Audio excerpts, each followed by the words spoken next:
और ये वो बीमारी है जो हमें ओपीडी में बहुत फ्रीक्वेंट देखने को मिलती है, जिनमें सर फ़हरिस्त है पेट में दर्द होना, मरोड़ पड़ना, कभी पेचस लग जाना, कभी कॉन्स्टिपेशन, कब्ज़ हो जाना, पेट में गैस का भर जाना। अस्सलाम वालेकुम जी, my name is doctor Hasan और I am a medical specialist और मैं पिंडी बेस्ड प्रैक्टिस करता हूँ। आज जिस टॉपिक के ऊपर हम लोगों ने डिस्कस करना था that is IBS, irritable bowel syndrome.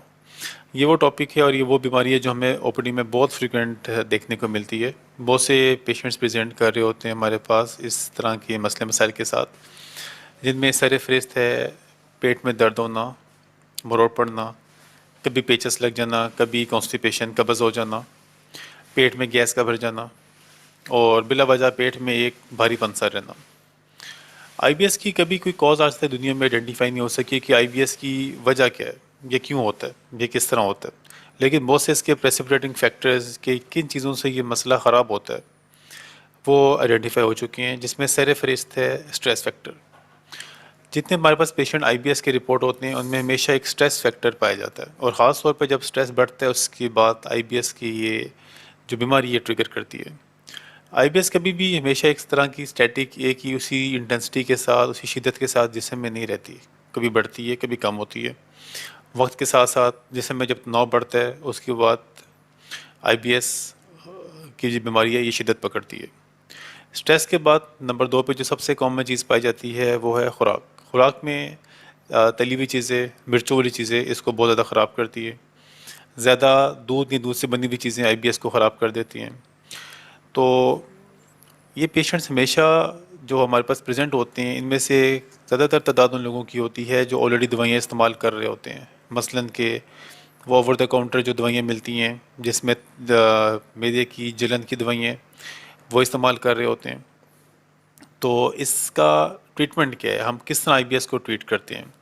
सबसे पहले तो हम अपने मरीज़ों को बताते हैं कि जिस चीज़ से आईबीएस उनका ख़राब हो रहा है उस चीज़ के ऊपर फोकस करें। मसलन के स्ट्रेस, जिससे आईबीएस ख़राब हो रहा है, स्ट्रेस को कम से कम करने की कोशिश करें। डेली वॉक लाजमी करें, अपनी स्ट्रेस को इम्प्रूव करें। अगर स्ट्रेस को इम्प्रूव ना कर सकें तो स्ट्रेस को डिक्रीज़ करने के लिए बेशक साइकियाट्रिस्ट को दिखा सकते हैं। नंबर 2, अपनी खुराक में ऐसी कौन सी चीज़ है जो आपको तंग कर रही है। मसलन मिर्चों का इस्तेमाल, सख्त चीज़ों का इस्तेमाल, तली हुई चीज़ों का इस्तेमाल, ये मॉर्गन ग़िज़ाएँ, इनको कम से कम इस्तेमाल करें। सबसे इंपॉर्टेंट चीज़ है फाइबर इंटेक। जब तक पेशेंट का फाइबर इंटेक अच्छा नहीं होता आईबीएस की बीमारी इंप्रूव नहीं करती। अब फाइबर किन चीज़ों में ज़्यादा पाया जाता है? फ्रूट्स, वेजिटेबल्स, इसबगोल का छिलका, इन चीज़ों का इस्तेमाल ज़्यादा करें। पानी का इस्तेमाल ज़्यादा करें और नेचुरल चीज़ें जूस वगैरह पिएँ और डेली वॉक लाजमी करें। वॉक, लाइफस्टाइल मॉडिफिकेशन सबसे इंपॉर्टेंट चीज़ है आईबीएस को इम्प्रूव करने के लिए।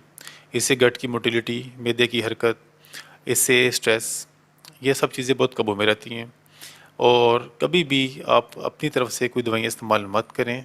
गूगल पे पढ़ने के बाद हमेशा अपने फिजिशियन से डिस्कस करें और हम जब भी पेशेंट को आईबीएस लेबल करते हैं उससे पहले पहले उनकी बाकी टेस्ट जो हम करा सकते हैं वो एक दफ़ा लाजमी कराते हैं, कोई ना कोई पैथोलॉजिकल डिजीज़ एक्सक्लूड करने के लिए। अल्ट्रासाउंड हो गया, कोई हेपेटाइटिस के टेस्ट हो गए, डायबिटीज़ का वर्कअप हो गया, थायराइड के टेस्ट हो गए। लेकिन आप खुद से टेस्ट नहीं कराएंगे, आपके फिजिशियन खुद आपको एडवाइस करेंगे। Thank you.